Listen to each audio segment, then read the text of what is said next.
मुझे एक बात बिल्कुल ही समझ में नहीं आती है, जब भी मेकर्स के फेवरेट कंटेस्टेंट्स होते हैं नॉमिनेशन में, उसी वीक भाई नो एलिमिनेशन हो जाता है, कोई एलिमिनेट नहीं होगा। जब भी कुनिका, अमाल, नीलम, और ये भी मेरे को समझ में नहीं आया कि चलो प्रणीत की तबीयत ठीक नहीं है, आपने उसको हटा दिया एलिमिनेशन से, तो एटलीस्ट भाई कोई तो बंदा होगा ना जिसको बॉटम में मिले होंगे वोट्स। ऑब्वियसली प्रणीत को नहीं मिले होंगे, क्योंकि आपने बसीर को एलिमिनेट करके प्रूफ कर दिया है कि प्रणीत को ज्यादा वोट जरूर मिल रहे हैं।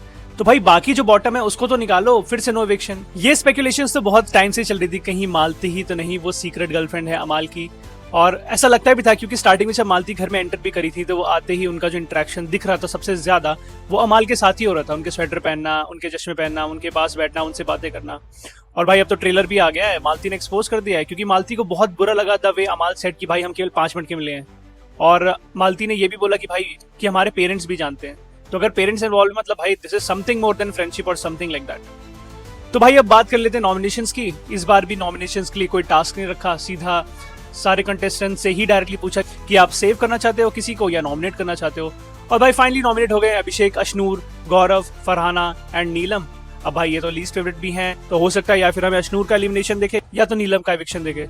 आप मुझे कमेंट करके जरूर बताओ कि क्या आपको भी यही लगता है कि मेकर्स बहुत ज्यादा बायस्ड हैं और एविक्शंस अपने कन्वीनियंस के हिसाब से कर रहे हैं, अपने फेवरेट कंटेस्टेंट के कन्वीनियंस के हिसाब से कर रहे हैं। मुझे कमेंट करके जरूर बताओ।